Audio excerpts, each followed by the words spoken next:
Have you ever had that feeling where you just want to hit pause, pack a bag and just disappear from all the endless noise and chaos of daily life? Well, today we're going to explore how to do exactly that. I'm talking about that feeling of being completely, constantly buried. The nonstop pings from your phone, that overflowing email inbox, and just that heavy, sinking feeling of having way too much stuff and far too many obligations. If you're nodding along right now, yeah, you're in the right place. And the very first thing you need to know is you are absolutely not alone in feeling this way. That sense of overwhelm, it's practically a modern epidemic. But here's the good news. There is a solution, and it's this fascinating Japanese philosophy we're going to break down today called the Danshari method. Now, before your mind jumps to buying a one-way ticket to some off-grid cabin, let me just be super clear. Danshari isn't about literally running away from your life. It's about a radical kind of decluttering of your physical space that, in turn, completely declutters and resets your mind. It's all about creating the space to finally breathe again. So, how does it all work? Well, the word Danshari is actually made up of these three powerful concepts you see here.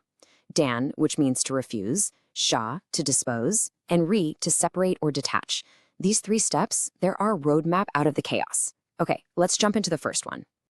It all starts with Dan, which is the art of refusing. This is your first line of defense, and honestly, it's the most proactive step you can take. This is all about stopping the chaos before it even has a chance to cross your threshold. This quote just captures the mindset perfectly.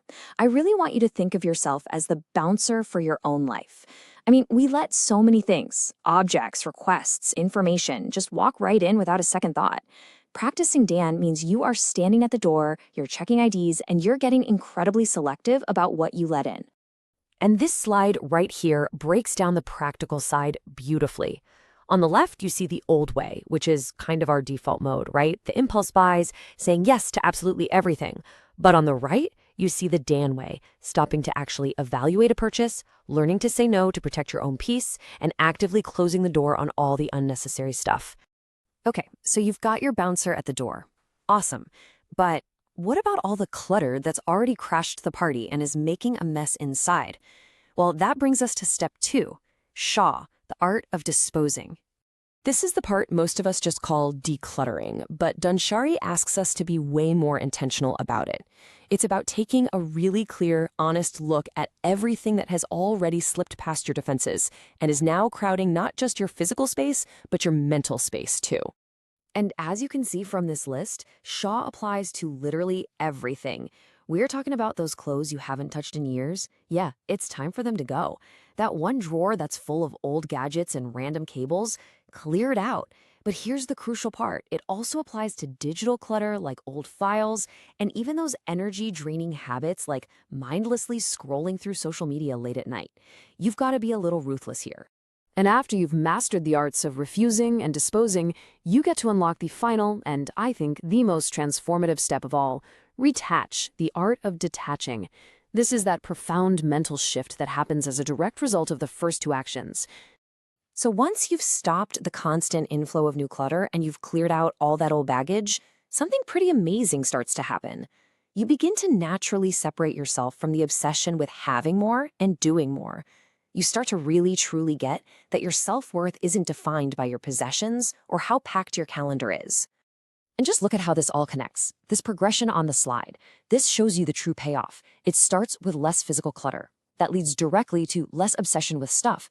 That, in turn, lowers your baseline anxiety, which leaves you with what we're all really after: more calm, more clarity, and genuine freedom. So that's the roadmap.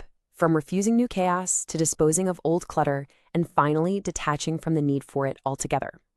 Now let's talk about putting this into practice, like starting today.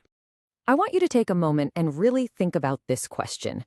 What is one small thing you can actively refuse to let into your life this week? Maybe it's not buying that thing that's been sitting in your Amazon cart. Or maybe it's saying no to just one commitment you really don't have the energy for. What's your first step going to be? Because that's the ultimate goal here. You're not just getting rid of stuff. By practicing Danshari, you disappear from the noise, the pressure, and the chaos, so you can finally, truly appear for your own life. I really hope this explainer helps you find a little more peace. Thanks so much for joining me.